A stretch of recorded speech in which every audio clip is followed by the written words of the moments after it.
You are watching Live OK Television. Life okay समाचारको साथमा Balwatika school Pepsicola learning made simple Jiva life to your style wellness mall a natural way to improve your health. नमस्कार, life okay समाचारमा स्वागत छ। सुरुमा मुख्य समाचार। थप 8203 जनामा कोरोना पुष्टि। सरकारको निर्णयमा परेको निवेदनमाथि आन्तरिक आदेश दिन अस्वीकार। अविश्वास असहयोग अन्तर्विरोध हुने कामबाट अलग रहन पार्टी पङ्क्तिलाई अनुरोध। वीर अस्पतालमा अक्सिजन प्लान्ट र आइसियु वार्ड स्थापना। अब समाचार विस्तारमा। नेपालमा मङ्गलबार थप 8203 जनामा कोरोना पुष्टि भएको छ। देशभर गरिएको 20286 पीसीआर परीक्षणको क्रममा 8136 र 693 एन्टिजेन परीक्षणको क्रममा 66 जनामा कोरोना पुष्टि भएको स्वास्थ्य मन्त्रालयले जनाएको छ। यो सँगै नेपालमा कोरोना संक्रमितको संख्या 4,72,354 पुगेको छ। त्यस्तै कोरोनाका कारण थप 196 जनाको मृत्यु भएको छ। हालसम्म नेपालमा 5411 जनाले कोरोनाका कारण ज्यान गुमाएका छन्। त्यस्तै थप 6891 संक्रमित निको हुँदा हालसम्म नेपालमा 3,52,414 जना संक्रमित मुक्त भएका छन्। हाल नेपालमा 1,14,529 सक्रिय संक्रमित आइसोलेसनमा र 772 जना क्वारेन्टाइनमा छन्। नेपालमा हालसम्म 28,12,959 वटा पीसीआर परीक्षण गरिएको मन्त्रालयले जनाएको छ। सर्वोच्च अदालतले प्रधानमन्त्रीको शपथ विवाद र सांसद नभएको व्यक्तिलाई मन्त्री बनाउने सरकारको निर्णयमा परेको निवेदनमाथि अन्तरिम आदेश दिन अस्वीकार गरेको छ। प्रधान न्यायाधीश चोरेन्द्र शमशेर जवराको इजलासले अन्तरिम आदेश दिन अस्वीकार गरेको हो, तर निवेदनलाई भने अङ्गाधिकार दिन आदेश दिएको छ, जसमा सर्वोच्च अदालतले राष्ट्रपति कार्यालय र प्रधानमन्त्री केपी शर्मा ओलीसँग लिखित जवाब माग गरिएको छ। ओलीले वैशाख 31 गते प्रधानमन्त्रीको शपथ ग्रहण गर्ने क्रममा राष्ट्रपति विद्यादेवी भण्डारीले भनेको शपथको बेहोरा अनुसार शपथ लिन मान्नु भएको थिएन। प्रधानमन्त्रीको उक्त क्रियाकलापले संविधानको उल्लङ्घन भएको, राष्ट्रपति र राष्ट्रपति संस्थाको मर्यादामाथि आँच पुगेको भन्दै सर्वोच्च अदालतमा सोमबार 4 रिट निवेदन परेको थिए, जसमा राष्ट्रपति कार्यालय, प्रधानमन्त्री ओली र प्रधानमन्त्री तथा मन्त्री परिषदको कार्यालय लगायतलाई विपक्षी बनाइएको थियो। त्यस्तै सांसद नरहेका 7 मन्त्रीलाई पदमुक्त गर्नुपर्ने पनि रिट निवेदनमा माग गरिएको थियो।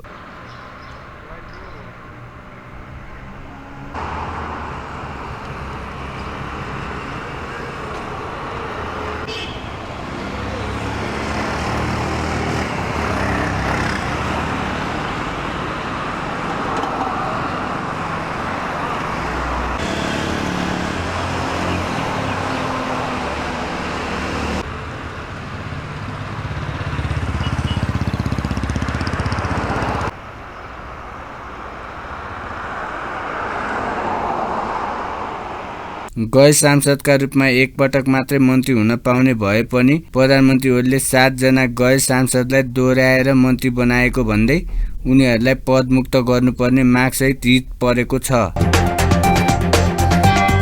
पार्टीभित्रको विवाद समाधानका लागि गठित नेकपा एमालेको कार्यदलले अविश्वास असहयोग अन्तर्विरोध हुने कामबाट अलग रहन पार्टी पङ्क्तिलाई अनुरोध गरेको छ। सिंहदरबारमा मङ्गलबार बसेको कार्यदल बैठकले पार्टी एकता र समझदारी वृद्धि गर्न तथा एक आपसमा अविश्वास असहयोग र अन्तर्विरोध हुने कामबाट अलग रहन पार्टी पङ्क्तिलाई अनुरोध गर्ने निर्णय गरेको हो। त्यस्तै बैठकले पार्टीमा देखिएको समस्यालाई यथोचित रूपमा समाधान गर्ने, पार्टीलाई एकबद्ध रूपमा अगाडि बढाउन पार्टी पङ्क्तिलाई सहयोग र सद्भावका लागि आग्रह गर्ने निर्णय गरेको माधव कुमार नेपाल पक्षका कार्यदल संयोजक भीम रावलले जानकारी दिनुभयो। रावलले पार्टी एकता कायम राख्न अविश्वासको वातावरण सिर्जना हुने अवस्थालाई नै अन्त्य गरी एकताको सन्देश दिनुपर्ने धारणा राख्नुभयो। त्यस्तै बैठकले कार्यदलको कार्यविधि, कार्यसूची र आचार संहिता तयार गरेर तत्काल लागू गर्ने निर्णय गरिएको रावलले बताउनुभयो। बैठकले यसको कार्यक्षेत्र, कार्यविधि र आचार संहिता तुरुन्त तयार गरी लागू गर्ने तय गरेको छ। त्यस्तै गरेर पार्टीमा देखिएका समस्याहरूलाई यथोचित रूपमा समाधान गर्दै पार्टी पङ्क्तिलाई एकताबद्ध रूपमा अघि बढाउन कार्यदलले सबैसँग सहयोग र सद्भावको लागि आग्रह गरेको छ। त्यसको सँगसँगै पार्टी एकता र समुदायलाई वृद्धि गर्न तथा एक आपसमा अविश्वास, असहयोग र अन्तर्विरोध सिर्जना हुने काम कुराबाट अलग रहन पार्टी पङ्क्तिलाई हार्दिक आह्वान गर्ने पनि निर्णय गरेको छ। भोलि पुनः यो कार्यदलको बैठक बस्छ। बैठकपछि पार्टी अध्यक्ष केपी ओली पक्षका कार्यदल सदस्य प्रदीप गेवालीले अविश्वास र अन्तर्विरोध सिर्जना हुने काम नगर्न पार्टी पङ्क्तिलाई अपिल गर्ने निर्णय गरिएको जानकारी दिनुभयो। बैठकमा मुख्यतया 3टा निर्णय हामीले गरेका छौँ। पहिलो, कार्यदलको कार्यक्षेत्र, कार्यविधि र आचार संहिता तयार गरेर लागू गर्ने। दोस्रो, कार्यदलले पार्टीको समस्या समाधान गर्न काम सुरु गरिसकेको परिप्रेक्ष्यमा सबै नेता कार्यकर्ताहरूले यसलाई सकारात्मक निष्कर्षमा पुर्याउनका निम्ति योगदान गर्ने, आपसमा असमझदारी बढ्ने, असहयोग बढ्ने खालका कुनै पनि गतिविधिहरू र अभिव्यक्तिहरू नदिने र समस्या समाधानका निम्ति चाहिँ सबैको तर्फबाट त्यो ढङ्गको सद्भाव र सहयोगका लागि अपिल गर्ने, आह्वान गर्ने। मूलत यिनी 3टा निर्णय गरेर आजको बैठक सकिएको छ। बैठकमा कार्यव्यस्तता भन्दै विष्णु पौडेल र शङ्कर पोखरेल अनुपस्थिति रहनु भएको थियो। पार्टी अध्यक्ष एवं प्रधानमन्त्री ओली र वरिष्ठ नेता माधव कुमार नेपालबीच आइतबार दुवै पक्षबाट 5-5 जना सदस्य रहने कार्यदल बनाउने सहमति भएको थियो। कार्यदलमा अध्यक्ष ओली पक्षबाट सुभाष नेवाङको संयोजकत्वमा विष्णु पौडेल, शङ्कर पोखरेल, प्रदीप गेवाली र विष्णु रिमाल सदस्य हुनुहुन्छ। त्यस्तै नेता नेपालको तर्फबाट भीमरायलको संयोजकत्वमा गोकर्ण विष्ट, घनश्याम भुषाल, सुरेन्द्र पाण्डे र रघुजी पन्त सदस्य रहनु भएको छ। नेकपा भङ्ग भएपछि पार्टी एकता पूर्वको अवस्था अर्थात् 2075 जेठ 2 गतेको अवस्थामा फर्कने भद्र सहमतिपछि त्यसको कार्यान्वयनका लागि कार्यदल गठन गरिएको हो। काठमाडौँको केन्द्र भागमा रहेको वीर अस्पतालमा चौधरी फाउन्डेसनले आइसियु वार्ड र Nobel bank limited oxygen plant स्थापना गरिदिने भएको छ। मङ्गलबार फाउन्डेसनका तर्फबाट उपाध्यक्ष निर्माण चौधरी, नोबेल बैंक लिमिटेडका प्रमुख कार्यकारी अधिकृत सिइओ अनिल केशरी शाह र चिकित्सा विज्ञान राष्ट्रिय प्रतिष्ठान नाम्स वीर अस्पतालका उपकुलपति प्राडा देवनारायण शाह बीच सो सम्बन्धी सम्झौतामा हस्ताक्षर भएको हो। चौधरी फाउन्डेसनले चौधरी फाउन्डेसन स्थापना गरिदिने सम्झौतामा उल्लेख छ। त्यस्तै अक्सिजन प्लान्टको क्षमता 50 क्युबिक मिटर प्रति घण्टा रहने र मे महिनाभित्र निर्माण सम्पन्न हुने बताइएको छ। सम्झौता कार्यक्रममा नाम्सका उपकुलपति शाहले वीर अस्पतालमा 100 कोरोना संक्रमितको उपचार गर्ने क्षमता रहेपछि हाल करिब 200 जना संक्रमितको उपचार भइरहेको जानकारी दिनुभयो। हाल अस्पतालमा अक्सिजनको चरम अभाव भइरहेको भन्दै सम्झौताले कोरोना संक्रमितको उपचार सहज हुने विश्वास व्यक्त गर्नुभयो। त्यस्तै चौधरी फाउन्डेसनका उपाध्यक्ष निर्माण चौधरीले कोरोना महामारीसँग जुधिरहेको बेला राज्यलाई सदैव सहयोग गर्न तयार रहेको जानकारी दिनुभयो। त्यस्तै नोबेल बैंकका सिइओ शाहले वीर अस्पतालमा अब अक्सिजन अभाव नहुने भन्दै कोरोना संक्रमितको उपचारमा कुनै कठिनाइ हुन नदिने बताउनुभयो। अहिलेको वर्तमान परिस्थितिमा हामीले आइसियुको कोठा मात्र होइन, बेड, त्यसमा भेन्टिलेटर र अन्य उपकरणहरूको चाहिँ एकदमै तत्काल आवश्यकता छ। त्यो कुरा अनुरोध गर्यौं र त्यो बाहेक अक्सिजनको पनि हामी कहाँ निकै कमी छ र यी दुईटा कुराहरूको परिपूर्ति भएमा हामी चाहिँ लगभग 200 थप बिरामीहरूको लागि कोभिड उपचार दिन सक्छौँ। हामीसँग बेड छ, ठाउँ छ यो भवनमा, तर चाहिँ मुख्य रूपले अक्सिजनको अभावमा चाहिँ हामीले त्यो बेडहरू सञ्चालन गर्न सकेका छैनौँ। किनभने सबैलाई जानकारी होला कि कोभिडको बिरामीहरूलाई अक्सिजन चाहिएकै हुन्छ। जो अस्पतालमा भर्ना छन् बिना कुनै अपवाद प्रत्येक बिरामीलाई अक्सिजन चाहिएको हुन्छ। र आजको दिनमा हाम्रो वीर अस्पतालको पुरानो बिल्डिङमा 100 कोभिड बिरामीको उपचार गर्ने क्षमता हामीले डेभलप गरेका थियौँ।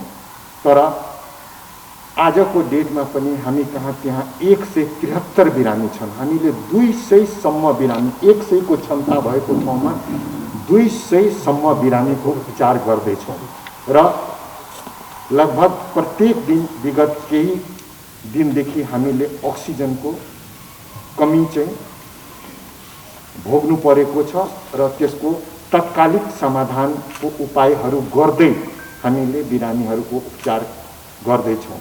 या पेन्डेमिकको अर्ली रिस्पोन्स त त्यसलाई प्रिएम्प्ट गरेर के प्रब्लम हुनसक्छ त्यसको सल्युसन ल्याउनु भने चाहिँ एउटा मलाई लाग्छ फिलान्थ्रोपिक अर्गनाइजेसनको एउटा कर्तव्य र एउटा अन्डरस्ट्यान्डिङ पनि हुन्छ। त्यस्तै गरी हामीहरूले हाम्रो प्रदीप फाउन्डेसनभित्र नै हामीले सोचिरहेको छौँ अनि इमिडिएट रिक्वायरमेन्ट के हुन्छ। हाम्रो काठमाडौँभित्र मात्र होइन कि अरू प्रोभिन्सेसहरूमा अनि अक्सिजन सिलिन्डर, कन्सन्ट्रेटर प्लस जब हामीले डाक्टर साहब उहाँको टिमसँग कुरा गऱ्यौँ हामीलाई एउटा कन्फिडेन्स के आयो भने खालि एउटा वार्ड बनाइदिएर मात्र त्यसको राइट इफेक्ट हुँदैन, त्यसको टिम र लिडरसिप पनि चाहिन्छ। जब हामीहरू कन्भिन्स भयो कि डाक्टर शाहको अन्तर्गत उहाँको टिमको जे हिसाबको एउटा कन्भिक्सन छ, जे हिसाबको एउटा अर्जेन्ट रिक्वायरमेन्टको लागि उहाँले हामीसँग कुरा गरेर जे हिसाबको हाम्रो डिस्कसन भयो, हामीलाई कन्फिडेन्स भयो कि यो वार्ड बनाएपछि उहाँले राम्रोसँग यसलाई चलाउनु पनि सक्नुहुन्छ। यत्रो ठुलो हस्पिटल पनि बनेछ। हाम्रो फाउन्डेसनबाट हाम्रो देशप्रति जे कन्ट्रिब्युसन हुन्छ हाम्रै आफ्नै हम्बल वेबाट त्यो जारी नै रहन्छ। हामीले गरि पनि रहेको छौँ, पहिला पनि गरेको थियौँ र अगाडि पनि गर्छौँ। तर पैसा भए पनि न त मैले आइसियुको पलङ पाउँछु न त भेन्टिलेटर पाउँछु। त्यही भएर नाभिल ब्याङ्कसँग मात्रै यो क्षमता छ यो अक्सिजन प्लान्ट ल्याउनु पैसाको रूपमा भनेर म भन्दिनँ। तर हो, नाभिल ब्याङ्क यो देशको पहिलो जोइन्ट भेन्चर ब्याङ्क हो र हाम्रो जोइन्ट भेन्चर पार्टनर भनेको सिजी कर्प ग्लोबल हो, जुन चाहिँ चौधरी ग्रुपको इन्टरनेसनल मल्टिनेसनल कम्पनी हो। र सिजी कर्प ग्लोबलको चेयरम्यान हाम्रो विनोद चौधरी सर हुनुहुन्छ। विनोद चौधरी सरको पर्सनल प्रयासले गरेर यो मेसिन आज आउँदैछ। हामीले गएर पनि खोज्यौँ मेसिन ल्याउनलाई चाहिँ 2022 सालमा डेलिभरी हुन्छ भन्ने मेसिन अक्सिजन प्लान्टहरूको त्यो प्रोड्युसरहरूले हामीलाई भनेको थियो। उहाँहरूको सिजी फाउन्डेसन, विनोदजी, हाम्रो टिम सबैजना लाग्यौँ। तर विनोदजी, निर्माण सरहरूको पर्सनल प्रयासले गरेर चाहिँ यो अक्सिजन मेसिन यति चाँडो आइरहेको छ ताकि हामी भन्न सक्छौँ यो मे महिनाको अन्तिमसम्ममा इन्स्टल भएर यो अक्सिजन यो बिल्डिङमा आइसक्छ। उहाँले कोरोना संक्रमितको सहज उपचारका लागि सबै अस्पतालमा आवश्यक पूर्वाधार सम्पन्न हुनुपर्ने धारणा पनि राख्नुभयो। सरकारले वीर अस्पताललाई केन्द्रीय कोभिड उपचार अस्पतालमा रूपान्तरण गरेको छ। शिक्षा, विज्ञान तथा प्राविधिक मन्त्री कृष्ण गोपाल श्रेष्ठले कोरोना संक्रमित रोकथाम र न्यूनीकरणका लागि नागरिकको जीवन रक्षा नै सरकारको पहिलो प्राथमिकता भएको बताउनु भएको छ। मंगलबार ललितपुर स्थित नेपाल विज्ञान तथा प्राविधिक प्रज्ञा प्रतिष्ठान पुग्नुभएका मन्त्री श्रेष्ठले सरकारको पहिलो प्राथमिकता जनताको जीवन रक्षा र कोरोना नियन्त्रण भएको भन्दै यसमा सबैको सकारात्मक भूमिका आवश्यक रहेको बताउनु भएको हो। अहिले राज्यको सम्पूर्ण स्रोत र साधन नै कोरोना नियन्त्रणमा केन्द्रित रहेको उहाँको भनाइ छ। त्यस्तै उहाँले कोरोना संक्रमणलाई मध्यनजर गर्दै नै परीक्षा स्थगित गरिएको जानकारी दिनुभयो। परीक्षाको उपयुक्त विकल्प खोजिने उहाँले बताउनुभयो। उहाँले कोरोना नियन्त्रणका लागि प्रतिष्ठानले विकास गरेको प्राविधि र कार्ययोजनालाई अझ प्रभावकारी बनाउन र जनमाझ पुर्याउन सरकार प्रतिबद्ध रहेको धारणा राख्नुभयो। सडक बाटो र चाहिँ कुनै त्यस्तो खालको विकास निर्माणले नागरिकको जीवन रक्षा हुँदैन। नागरिकको जीवनको रक्षा र स्वास्थ्य अहिलेको सरकारको प्रमुख एउटा चाहिने कार्यभार र दायित्वभित्र परेको छ। सरकार पनि गम्भीर छ। वर्तमान सरकारका सम्मान्य प्रधानमन्त्रीज्यूले अहिलेको सम्पूर्ण मतलब चाहिँ स्रोत र साधन सम्पूर्ण रूपमा राज्यको स्रोत र साधनमै कोभिड नियन्त्रण र त्यसबाट परिरहेको प्रभावबाट मुलुकलाई जोगाउन, नागरिकको रक्षा गर्न के गर्न सकिन्छ त्यसलाई नै केन्द्र विभागमा राखेर अगाडि बढ्ने निर्देशन हामीले पाइरहेको स्थिति छ।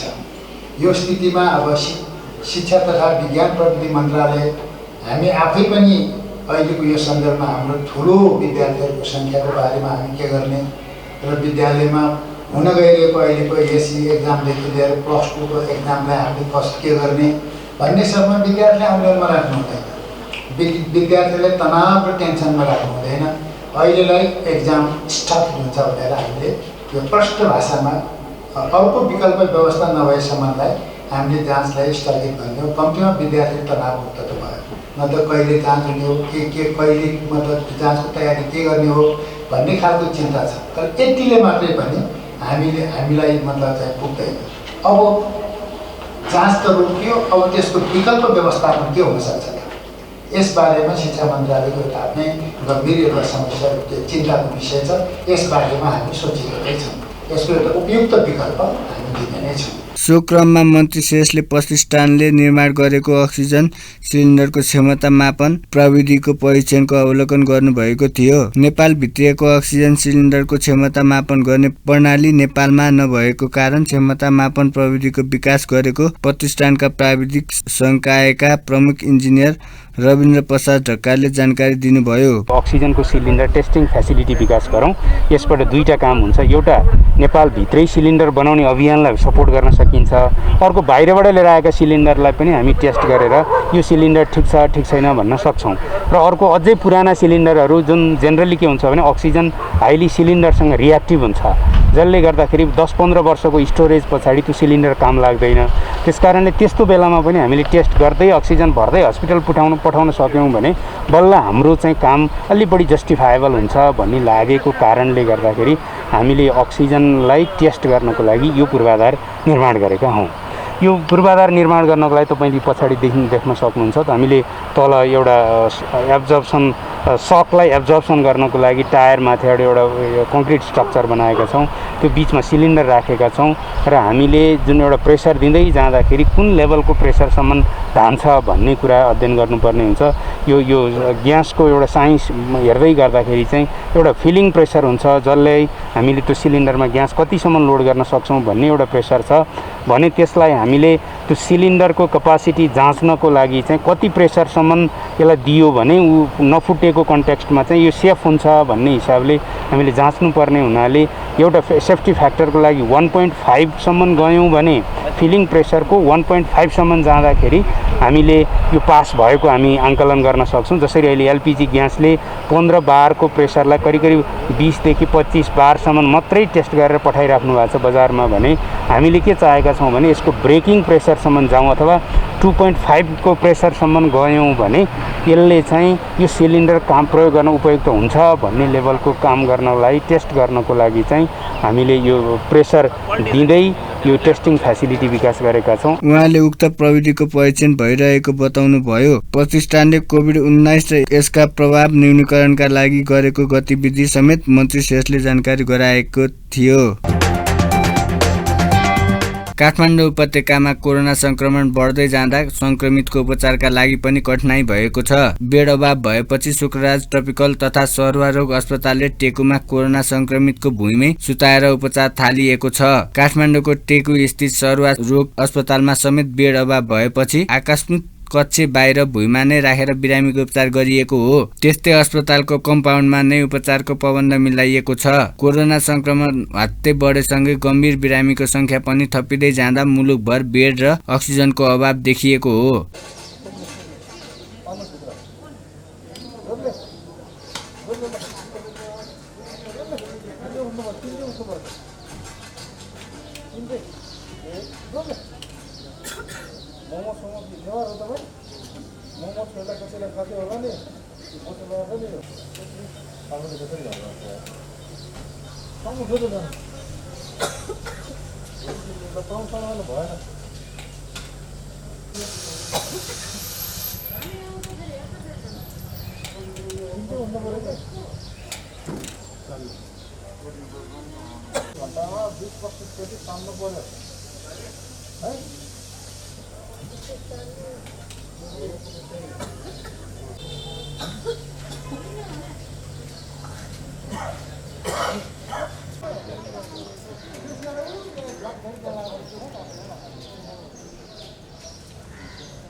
नेगेटिभ भयो भने कहिले आफूले के गर्नु भने पोजिटिभ भयो भने दिने अथवा नेगेटिभ भयो भने मात्र दिने अथवा पोजिटिभ भयो मात्र दिने जे भयो त्यही दिने भन्ने हुँदैन कि त्यो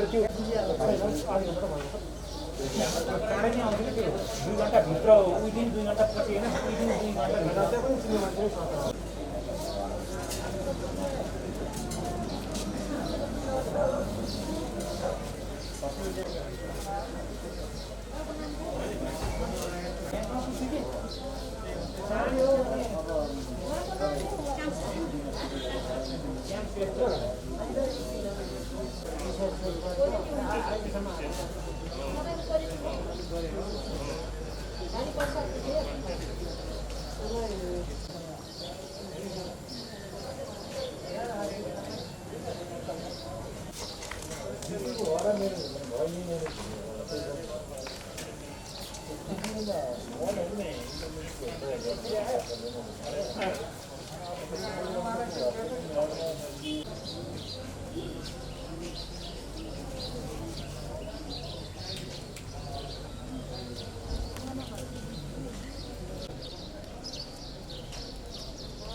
टेको अस्पतालमा हालै आफ्नै अक्सिजन प्लान्ट समेत स्थापना गरिएको छ।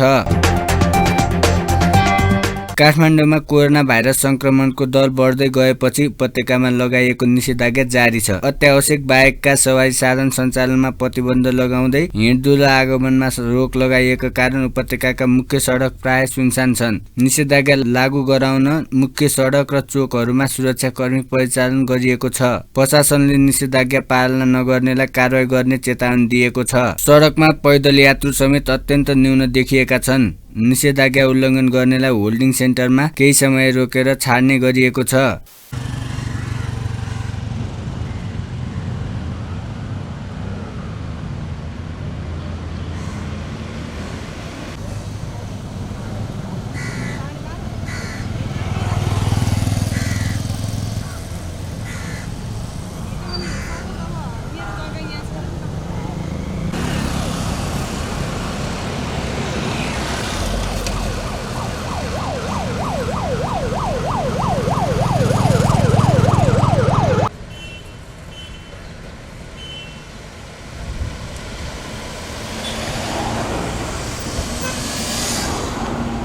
बन्दाबन्दीमा भन्दा निषेधाज्ञामा आगमनमा कडाई गरिएको छ। कोरोना संक्रमण रोकथाम तथा नियन्त्रणका लागि भन्दै विभिन्न स्थानीय प्रशासनले जारी गरेको निषेधाज्ञा 74 वटा जिल्लामा पुगेको छ। मनाङ, खोटाङ र तेह्रथुम बाहेक सबै जिल्लाहरूमा निषेधाज्ञा गरिएको छ। देशभरमा कोरोना संक्रमित थपिँदै जाँदा निषेधाज्ञा भएका जिल्लाहरूमा निषेधाज्ञाको समय समेत थप गरिएको छ। सुनको मूल्य दैनिक उकालो लाग्न थालेको छ। आइतबार तोलामा 300 रुपियाँले बढेको सुनको भाउ सोमबार पनि प्रति तोला 600 रुपियाँले बढेको छ।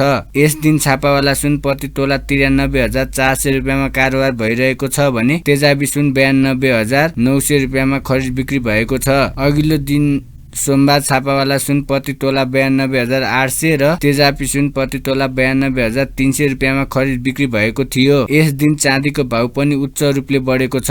मंगलबार चाँदीको भाउ तोलामा 35 रुपियाँले बढेर 1,390 रुपियाँ पुगेको छ। शेयर बजारमा मंगलबार इतिहासकै सर्वाधिक कारोबार भएको छ। नेपाल स्टक एक्सचेन्जले मंगलबार 11 अर्ब 35 करोड 53 लाख रुपियाँ भन्दा बढी शेयर कारोबार भएको जनाएको छ। यो अहिलेसम्मकै उच्च रकम हो। नेप्से परिसूचक 34.68 अङ्कले बढेर 2793.89 बिन्दुमा अड्किएको छ। नेप्से 1.26% बढेको हो। उत्पादन तथा प्रशोधन बाहेक सबै समूहमा उछाल आएको छ। सबैभन्दा बढी जीवन बीमा कम्पनी 204.14 अङ्कले बढेको छ। आज 10 वटा कम्पनीको शेयर मूल्य 10% अर्थात् सर्किट लेभलमा बढेको छ।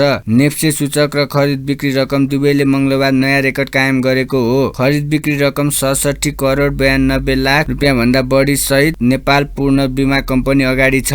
दोस्रो र तेस्रो क्रमशः नेशनल लाइफ इन्सुरेन्स र अरुण काभ्रेली हाइड्रो पावर परेका छन्। झण्डै 3 दर्जन कम्पनीको भाउ बढेर सकारात्मक सर्किट ब्रेकर लागेको छ।